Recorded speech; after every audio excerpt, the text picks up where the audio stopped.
नमस्ते, नमस्कार। स्वागत है आपका अपने यूट्यूब चैनल द पीसीपीसी में। मैं शंकर कुमार निषाद एक बार पुनः उपस्थित हूँ। मनुष्य का जो हृदय होता है, वह बंद मुट्ठी के आकार का होता है।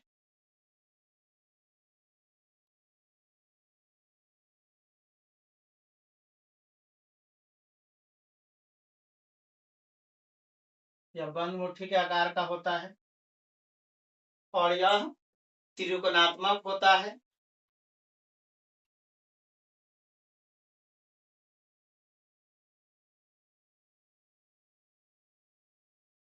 त्रिकोणात्मक होता है। इसका अगर वजन आप देखेंगे तो वजन 250 ग्राम से 350 ग्राम तक होता है। यह मेल और फीमेल के हार्ट में वैरी होता है। फीमेल का हार्ट जो होता है वो मेल के हार्ट से थोड़ा कम होता है। यह 250 ग्राम आपको फीमेल का हार्ट देखने को मिलेगा और 350 ग्राम जो है मेल का हार्ट देखने को मिलेगा। तो ये बात ध्यान रखना है आपको कि मनुष्य का जो हृदय है वह बंद मुट्ठी के आकार का होता है, त्रिकोणात्मक होता है और इसका वजन 250 से 300 ग्राम तक होता है। और यह दोनों फेफड़ों के दोनों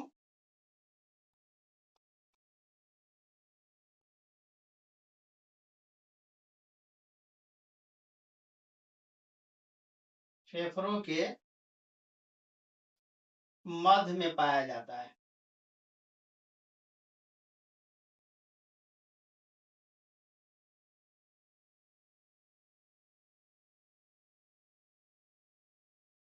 पाया जाता है। लेकिन एक बात ध्यान रखना क्या है कि जब यह दोनों फेफड़ों के बीच में होगा तो यह स्टर्नम के जस्ट नीचे होता है। स्टर्नम आपको यहाँ देखने को मिलेगा। स्टर्नम के जस्ट नीचे होता है और इसका ज्यादा भाग जो है लेफ्ट साइड होता है और बहुत ही कम भाग जो है वह राइट साइड होता है। अगर यह टू थर्ड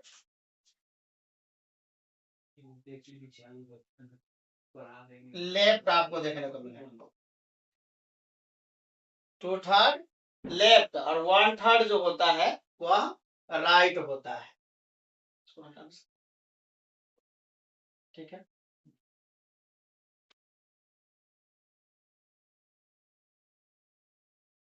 अब इसकी संरचना को अगर हम देखें, संरचना अगर इसकी देखें तो हृदय जो है चारों ओर से एक पतली झिल्ली, दोहरी झिल्ली से घिरा होता है, जिसको हम पेरी कार्डियल मेम्ब्रेन कहते हैं। पेरिकार्डियल मेम्ब्रेन कहते हैं और ये दोहरी झिल्ली होता है। अब दोहरी झिल्ली कहने का मतलब क्या है, अगर आपने पॉलीथीन का अगर पाउच अगर देखा होगा तो वो पाउच में क्या होता है कि पानी जब फिल रहता है तो एक नीचे से उसका लेयर होता है और एक ऊपर से होता है और उसके बीच में पानी भरा हुआ रहता है, इसलिए इसको बोला जाता है कि डबल लेयर्ड होता है, दोहरी झिल्ली होता है। तो ये हृदय चारों ओर से कितना दोहरी झिल्ली से घिरा हुआ है और इसी झिल्ली के बीच बीच में आप देखेंगे कि एक प्रकार का इसमें द्रव भरा हुआ रहेगा। इसके बीच बीच में, इसके बीच बीच में एक द्रव भरा हुआ रहता है। दोनों झिल्ली के बीच बीच में क्या भरा हुआ रहता है, द्रव भरा हुआ रहता है। ये आपको ध्यान रखना पड़ेगा।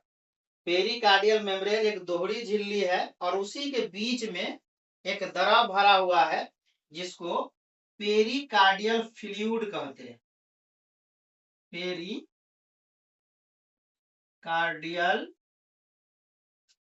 फ्लूइड कहते हैं। फ्लूइड, यह फ्लूइड क्या करता है कि हृदय को बाहरी आघातों से बचाता है। बाहरी आघातों से कहने का मतलब कि कहीं अगर चोट लग जाए एक्सीडेंट के दौरान, तो हृदय में आघात न पहुंचे, उससे उसको रक्षा करता है। इसके अलावा यह सूक्ष्म जीवों से प्रोटेक्शन भी देता है। सूक्ष्म जीव जब आघात उस पर हमला करते हैं तो उससे भी यह द्रव जो है हृदय को बचाता है। अब हृदय जो है ऊपर से ज्यादा चौड़ा, ऊपर का भाग अगर देखेंगे हृदय का तो ज्यादा चौड़ा रहता है, और नीचे का भाग जो होता है वो सकरा होता है, इसीलिए त्रिकोणात्मक बन जाता है। मैंने शुरू में ही बताया है कि हृदय जो होता है वह त्रिकोणात्मक होता है, मतलब इसमें तीन कोण आपको देखने को मिलेगा, ट्रायंगुलर शेप में आपको देखने को मिलेगा। इसीलिए बोले कि बंद मुट्ठी के आकार का होता है। तो ऊपरी भाग ज्यादा चौड़ा और निचली भाग जो है कम चौड़ा होता है, यानी कि सकरा होता है। और दोनों भाग में, ऊपर वाला भाग में और नीचे वाला भाग में जो है दो दो इसमें भाग देखने को मिलेगा। दो, एक भाग ऊपर है इधर लेफ्ट साइड में, और दूसरा जो है राइट साइड में आपको देखने को मिलेगा। इसके जस्ट नीचे भी आप देखेंगे तो इधर भी एक भाग देखने को मिलेगा और एक भाग इधर, यानी कि हृदय में चार भाग आपको देखने को मिलता है। और ये चारों भाग जो है एक पार्टीशन की वजह से बन जाता है। ये बीच में जो आप देख रहे हैं ये पार्टीशन है, और इस पार्टीशन को हम सेप्टम के नाम से जानते हैं। सेप्टम, ये देखिएगा हृदय एक पार्टीशन की वजह से चार भाग में बढ़ जाता है। एक, दो, तीन, चार, ये चार भाग बन गया, ये चार भाग बन गया। और चारों भाग का अलग अलग नाम होगा। जो इधर राइट साइड वाली जो भाग होगी, क्योंकि हम जब पढ़ाते हैं तो किसी व्यक्ति का राइट साइड वाला पढ़ाते हैं, जब ऐसे देखेंगे इधर हमारा राइट होगा और इधर लेफ्ट होगा। तो ये जो भाग आपको देखने को मिलेगा, ये जो घर देखने को मिलेगा, वो राइट साइड वाली होती है। इसको हम राइट आर्ट्रियम बोलेंगे, राइट आर्ट्रियम है। इधर वाला जो भाग हमारा होगा वो लेफ्ट वाला होगा, जिसको बोलेंगे लेफ्ट आर्ट्रियम। लेफ्ट आर्ट्रियम है ये। और इसके जस्ट नीचे वाला जो भाग है, ये वाला जो आपको देखने को मिलेगा, ये वाला जो भाग है यह राइट वेंट्रिकल होगा।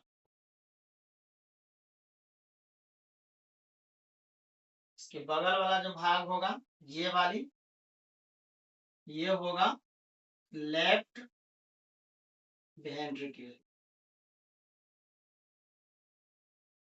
वेंट्रिकल यानी कि हृदय में दो आर्ट्रियम होता है और दो वेंट्रिकल होते हैं।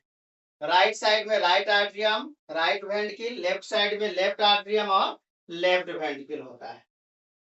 अगर आपसे ये सवाल कर दे कि हृदय में कितने आर्ट्रियम और कितने वेंट्रिकल होते हैं, तो दो आर्ट्रियम होता है और दो वेंट्रिकल होता है।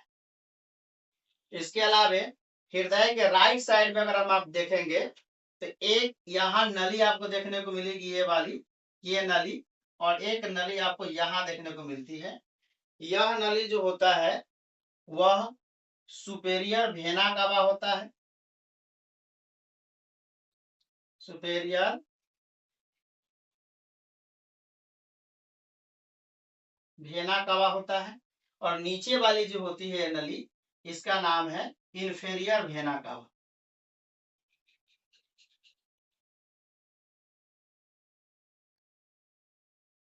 वेना कावा, ये जो नली है, ये जो नली आपको देखने को मिलेगा हृदय में, यह इम्प्योर ब्लड को पूरा हृदय, पूरा शरीर से जो है कलेक्ट करने का काम करती है। यानी कि हृदय में अगर हम, सॉरी, शरीर में अगर हम देखें तो दो नली दौड़ती है। दो, एक होता है वेन और एक आर्टरी। आर्टरी दो हो गया। तो आर्टरी में जो है आपका वह प्योर ब्लड फ्लो करता है, प्योर ब्लड फ्लो करता है। और वेन में जो है इम्प्योर ब्लड फ्लो करता है, इम्प्योर ब्लड फ्लो करता है। तो यह वेन जो है, वेन का ही मोटा भाग होता है सुपेरियर और इंफेरियर वेना का भाग। तो इंफेरियर वाला जो पार्ट है वो हृदय का, वह हमारे पैर से लेके ऊपर तक का जितना भी इम्प्योर ब्लड होता है, जो डीऑक्सीजनेटेड ब्लड होता है, जिसमें ऑक्सीजन होता ही नहीं है, जो ब्लड यूज हो चुका है हमारे शरीर में, जिसको हम डीऑक्सीजनेटेड या ऐसे बोल सकते हैं कि ऑक्सीजन विहीन ब्लड जो होता है, उसको जो है जमा करने का काम कौन करता है हृदय में? सुपेरियर और इंफेरियर वेना कवा। तो हमारे शरीर के नीचे वाला भाग से इंफेरियर वेना कवा, और ऊपर वाला भाग यानी कि मस्तिष्क हो गया, हृदय हो गया, वहां का जो इम्प्योर ब्लड है उसको कलेक्ट करने का काम करेगा सुपेरियर वेना कवा। और इसी वेना कवा के द्वारा इम्प्योर ब्लड जो है यहाँ हृदय में प्रवेश करता है, नीचे से भी और ऊपर से भी। और यह हृदय के कौन सा भाग में? तो राइट आर्टरियम में ये ब्लड आता है।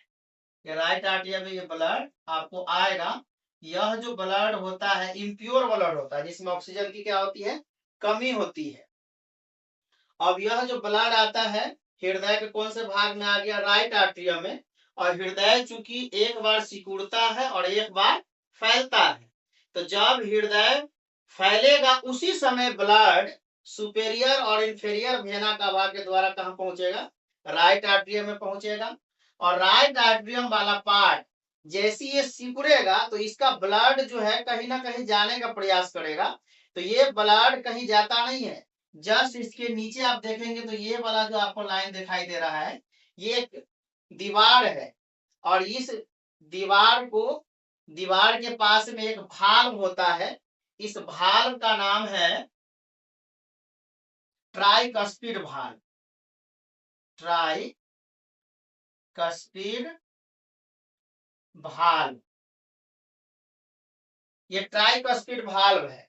और ये भाल्व ऐसा होता है जो हमारे गेट के तरह होता है। जैसे अब दो पल्ला वाला जो गेट होता है, इसको हम जो ऐसे खोलेंगे तो हम अंदर चल जाएंगे, और जैसे ही अंदर से जैसे ही बाहर आएंगे तो दरवाजा लॉक हो जाएगा। मतलब इस तरह का होता है, जैसे खोले तो ऐसा खुल गया, और फिर अंदर से जैसे आएंगे तो ऐसा लॉक हो जाएगा। तो इस प्रकार का ये भाल्व होता है। और ये ट्राइकस्पिड कहने का क्या मतलब है? ये अगर भाल्व है तो इसके नली के अंदर में 3 कस्प होंगे। इसके नली के अंदर में 3 कस्प होंगे, 1 2 और ये 3 कस्प वाला भाल्व होता है। यानी कि इसमें 3 को पार्टीशन होगा इसके अंदर, इसीलिए इसका नाम पड़ गया है ट्राइकस्पिड भाल्व। ट्राइकस्पिड भाल्व इसका नाम पड़ गया है ना।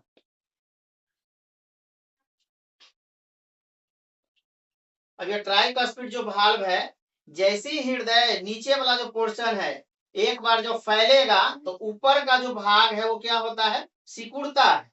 तो जैसे ये नीचे वाला फैलेगा ऊपर वाला सिकुड़ेगा, तो ये जो इम्प्योर ब्लड था वो इसी भाल्व के द्वारा आता है कहाँ?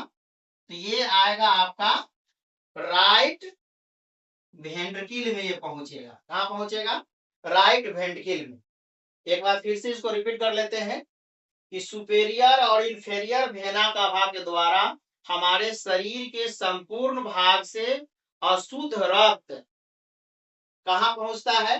राइट आर्टरियम में पहुंचता है। और राइट आर्टरियम से जैसे ही ये ट्राइकस्पिड भाल्व के खुलने से ये ब्लड कहाँ पहुंच जाता है? तो राइट वेंट्रिकल में पहुंचता है। अब यहाँ देखने वाली बात है कि राइट वेंट्रिकल का ब्लड अब कहाँ जाएगा? हृदय में ही रहेगा कि हृदय से बाहर जाएगा? अक्सर हम लोग बात करते हैं कि हमारा रक्त जो है हृदय शुद्ध करता है, जबकि ऐसा है नहीं। हृदय में कभी रक्त शुद्ध नहीं होता है। हृदय एक माध्यम है जिसके द्वारा रक्त शुद्ध होता है। यह एक मशीन है, यह पंपिंग मशीन है। इसका काम है पंप करना, पूरे शरीर में ब्लड को पंप करता है और फिर से पूरे शरीर के ब्लड को अपने में खींचता है, फिर शरीर में भेज देता है। यह एक मशीन है, पंपी सेट मशीन आप देखे होंगे, या घर में अभी मोटर लगा हुआ है, वो जमीन से पानी को खींचता है और एक स्टोर बॉक्स होता है जो टैंकर होता है उसमें भर देता है, फिर वहां से जहां आपको पूरे घर में ले जाना है उसके द्वारा आप ले जा सकते हैं। ठीक उसी प्रकार से अजलाई के मशीन ये हमारे शरीर में एक ऐसा मशीन है जो पंपिंग का काम करता है, इसको पंपिंग ऑर्गन भी आप कह सकते हैं।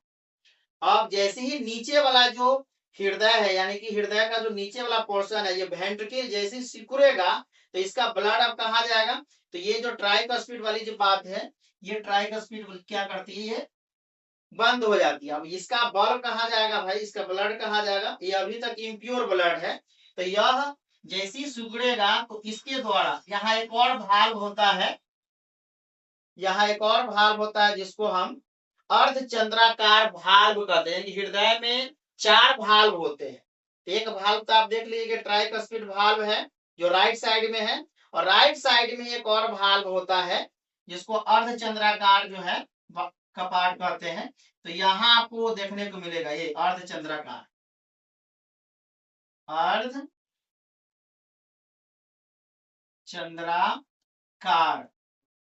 कपाट।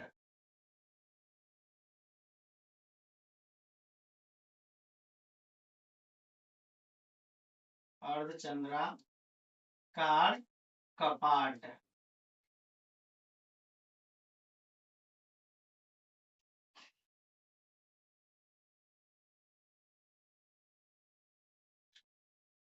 ये जो अर्धचंद्राकार आप कपाट देख रहे हैं, ये 2 होते हैं, इसकी संख्या 2 है, एक राइट साइड में और एक लेफ्ट साइड में। एक यहाँ आपको देखने को मिलेगा और एक इस जगह देखने को मिलेगा। ये 2 जगह आपको देखने को मिलेगा।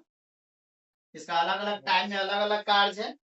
ये इम्प्योर ब्लड जो यहाँ आया हुआ है, इसी अर्धचंद्राकार भाल्व के द्वारा इस नली के द्वारा जो है ये शरीर से बाहर चली जाती है। अब ये शरीर से बाहर कहाँ चली जाएगी, तो यह जो है आपका शरीर से बाहर जाएगी कहाँ, तो ये आपको फेफड़ा में आ जाएगी। यहाँ फेफड़ा का डायग्राम नहीं है, मैं छोटी सी एक रचना आपको बना लिया देता हूँ फेफड़ा का। ये फेफड़ा में चली जाएगी। ये जो रक्त है ये इस नली के द्वारा ये फेफड़ा में चली जाएगी। ये ध्यान देना है आपको। हृदय को मैं फेफड़ा से जोड़ के बता रहा हूँ तो आपको क्लियर समझ में आए कि जैसे ही लेफ्ट राइट वेंट्रिकल जैसी वो सिकुड़ता है तो ये अर्धचंद्राकार भाल्व के द्वारा यह एक नली में ब्लड जाती है। इस नली का नाम है पल्मोनरी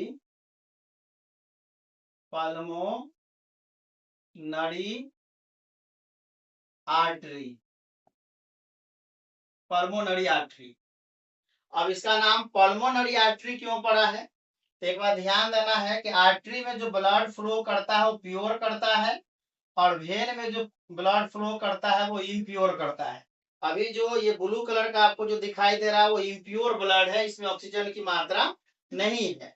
लेकिन ये नली जो है सीधे फेफड़ा में जाती है। यहाँ पर वो चित्र गायब है, फिर मैं आपको ये फेफड़ा का चित्र बना के बता रहा हूँ कि पल्मोनरी आर्टरी के द्वारा ये ब्लड फेफड़ा में जाएगी, और ये फेफड़ा में जैसी जाएगी तो इस फेफड़ा में फैल जाएगी, दोनों फेफड़ा में, ये दोनों फेफड़ा में फैल जाएगी। फिर जैसी हम श्वसन की क्रिया करते हैं तो भरपूर मात्रा में वातावरण से ऑक्सीजन आता है, और इधर हृदय भी क्या किया है कि ब्लड को पंप कर दिया है फेफड़ा में। जो इम्प्योर ब्लड है वहां ऑक्सीजन नहीं होता है, ये फेफड़ा के द्वारा जो ब्लड गया तो ये नहीं जाएगा, तो यहाँ एक्सचेंज होता है कि इस तरह का एक्सचेंज होगा। ये हमारा बाहरी सोर्स है जिसमें ऑक्सीजन की मात्रा 80% आपको देखने को मिलेगी, और इधर नली के अंदर यानी कि फेफड़ा के अंदर जो गया है उसमें ऑक्सीजन की मात्रा 20% देखने को मिलेगी, और इसमें कार्बन डाइऑक्साइड की मात्रा 80% है, और यहाँ कार्बन डाइऑक्साइड की मात्रा क्या है 20% है।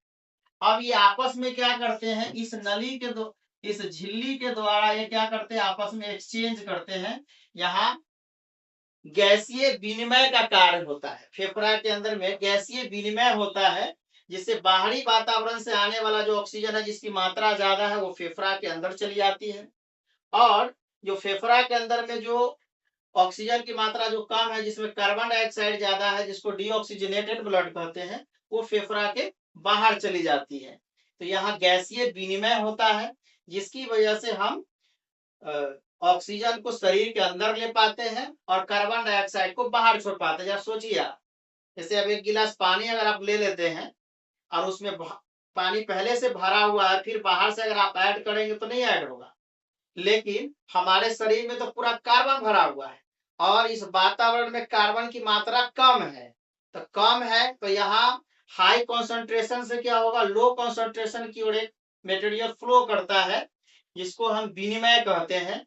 और ये फेफड़ा में वही काम होता है, जो कार्बन डाइऑक्साइड वातावरण कम है और ऑक्सीजन ज्यादा है। हमारे शरीर में ऑक्सीजन कम है और कार्बन डाइऑक्साइड ज्यादा है, तो ये एक्सचेंज होगा। अगर दोनों में अगर बराबर अगर हो जाए तो ये विनिमय की क्रिया नहीं होती है। वातावरण में आप जानते हैं कि ऑक्सीजन की मात्रा 21% है और कार्बन डाइऑक्साइड की मात्रा 0.03% है, और हमारे शरीर में उसकी तुलना में कार्बन डाइऑक्साइड ज्यादा हो जाता है। तो यहाँ गैसेस एक्सचेंज होता है।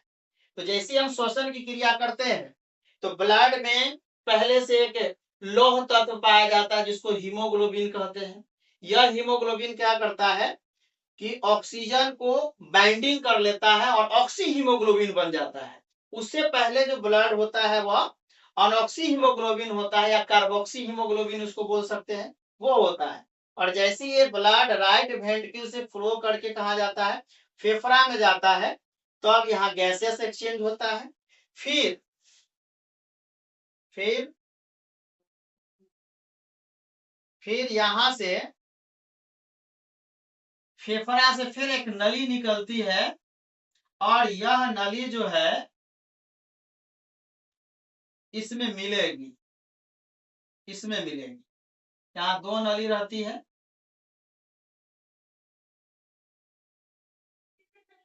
ये नली इसमें मिलेगी।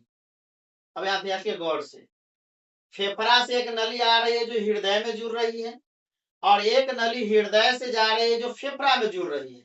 तो जो हृदय से फेफड़ा में जुड़ने वाली है उसका नाम क्या है, पल्मोनरी आर्टरी। ये जो पल्मोनरी जो वर्ड है, इस वर्ड का यूज फेफड़ा के लिए किया जाता है। पल्मोनरी जो वर्ड है वो फेफड़ा के लिए यूज किया जाता है। और आर्टरी का मतलब है वह नली जो ब्लड को हृदय से दूर ले जाए। तो यहाँ देख रहे हैं इसका नाम क्यों चेंज हो रहा है, इसका नाम पल्मोनरी आर्टरी क्यों पड़ा है, क्योंकि आर्टरी का नाम इस प्रकार से परिभाषित है कि जो नली हृदय से ब्लड को दूर ले जाए उसका नाम होगा आर्टरी, और जो नली ब्लड को हृदय की ओर लाता है उसका नाम होता है वेन। तो वेन का मतलब कि शरीर से पूरे ब्लड को कलेक्ट करके हृदय में लाए, उसको वेन बोलेंगे। और जो आर्टरी क्या करता है कि हृदय से ब्लड को दूर ले जाता है। तो देख रहे हैं कि राइट साइड जो इम्प्योर ब्लड था उसको दूर ले जाने का काम कर रहा है कौन, पल्मोनरी आर्टरी। इसीलिए आर्टरी में जो है इम्प्योर ब्लड बहता है, एक एक्सेप्शन है, अपवाद है कि कौन ऐसा आर्टरी है जिसमें अशुद्ध रक्त बहता है, तो उसका नाम है पल्मोनरी आर्टरी। इसको हिंदी में फुसफुस सीरा सॉरी धमनी के नाम से भी जानते हैं। तो ये इसका नाम पल्मोनरी आर्टरी क्यों पड़ गया, क्योंकि रक्त को हृदय से दूर ले जा रहा था। ले कहाँ जा रहा था, तो ये फेफड़ा में ले जा रहा था, और ये फेफड़ा के लिए ही पल्मोनरी वर्ड यूज किया जाता है, ये उसके लिए यूज किया जाता है, इसलिए इसका नाम पल्मोनरी आर्टरी पड़ गया। और जैसे ही यहाँ ऑक्सीजनेटेड ब्लड आ जाएगा, यहाँ ऑक्सीजनेटेड ब्लड आ जाएगा, इसके अंदर फिर से जैसे हम ऑक्सीजन जब लेंगे तो इसके अंदर में क्या है, ऑक्सीजन की मात्रा भी बढ़ जाएगी, और जैसे ऑक्सीजनेटेड ब्लड बढ़ जाएगी तो इस फेफड़े में एक नली होती है, और यह ऑक्सीजनेटेड ब्लड जो है इस नली के द्वारा आएगा हृदय में। इस नली के द्वारा कहाँ आएगा, हृदय में आएगा, और हृदय में आएगा तो इस नली का नाम हो जाएगा पल्मोनरी, पल्मोनरी वेन। अब इसका नाम देखिए वेन हो गया। अब पल्मोनरी वेन क्यों नाम पड़ गया, क्योंकि फेफड़ा से ब्लड हृदय में आ रहा है। तो वेन का तो काम ही पहले से है कि जो रक्त को हृदय में लाएगा उसको वेन, और जो रक्त को हृदय से दूर शरीर में ले जाएगा उसको बोलेंगे आर्टरी। और पल्मोनरी वर्ड इसीलिए क्योंकि फेफड़ा में जा रहा है, मैंने शुरू में एक बात बता दिया है, आप लोगों को समझने का प्रयास करना है कि हृदय में रक्त शुद्ध नहीं होता है, रक्त को शुद्ध कराने का एक माध्यम हृदय है। तो यहाँ जो रक्त जो शुद्ध हुआ है केवल एक मायने में, ऑक्सीजन नहीं था तो ऑक्सीजन मिल गया, कार्बन डाइऑक्साइड था उस शरीर से बाहर निकल गया, तो केवल ऑक्सीजन और कार्बन डाइऑक्साइड के मामले में ही हमारा ब्लड शुद्ध हुआ है।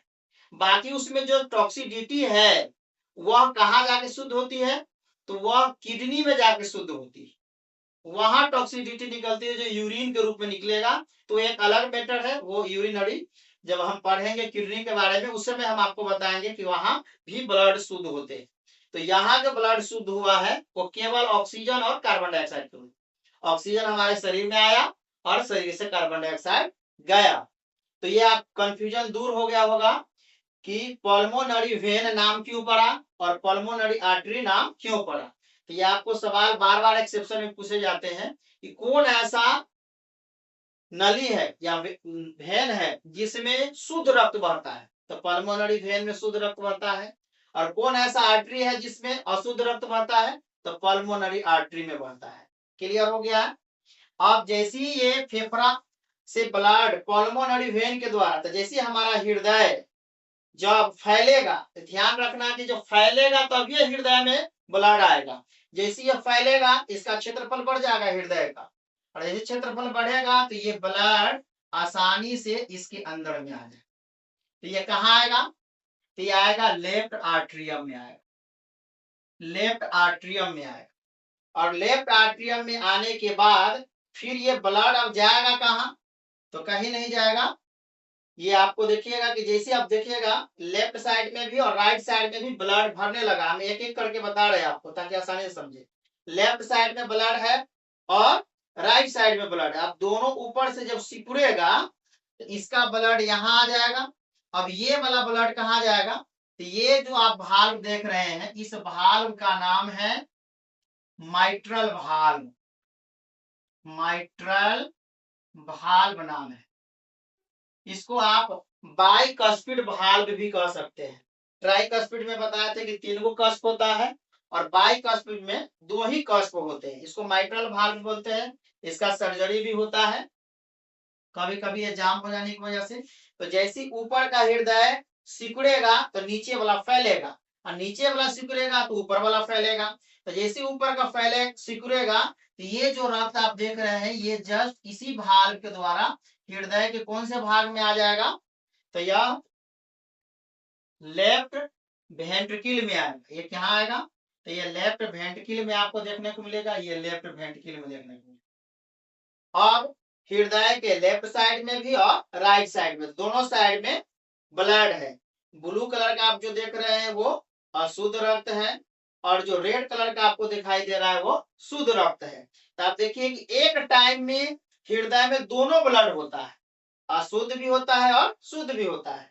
और इसके बीच में एक पार्टीशन मैंने शुरू में एक बनाया था, ये पार्टीशन है जिसको सेप्टम बोलते हैं। क्या बोलते हैं, सेप्टम।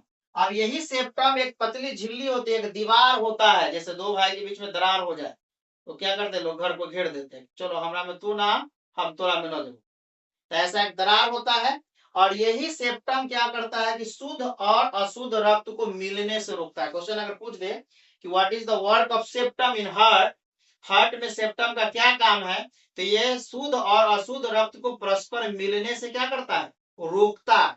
ये रोकने का काम कर रहा है।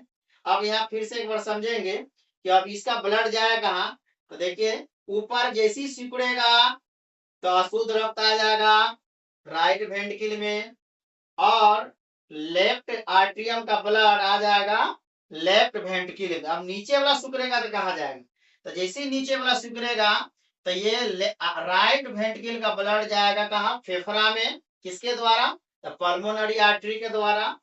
और इसका ब्लड फिर कहाँ जाएगा, अब इसका ब्लड कहाँ जाएगा, तो मैंने बताया था आपको कि यहाँ एक भाल्व होता है। इस भाल्व का नाम क्या है, अर्धचंद्राकार कपाट इसको बोलते हैं। ये 2 होते हैं, एक यहाँ भी होता है और एक यहाँ भी होता है। इसका उल्टा है, जैसे हम गेट खोलेंगे तो ऐसे घुस जाते हैं और फिर आएंगे तो बंद हो जाएगा, तो ये विपरीत गेट है। ये ऊपर की ओर खुलेगा और जैसे ऊपर से ब्लड आएगा तो ऐसे बंद आ जाएगा। तो यहाँ अपोजिट गेट है, ये इसका ऊपर में मुंह है, जैसे ये खुलेगा तो अब ये ब्लड इसके द्वारा, देखिए ये नली है, ये नली के द्वारा ब्लड 3 क्षेत्र में जाएगा। एक इधर से देख लीजिए, ये 3 क्षेत्र में जाएगा। इसका एक और नीचे क्षेत्र है, ये वाला जो ये ब्लड है, ये हमारे शरीर के सबसे नीचे वाला भाग में ब्लड को भेजेगा।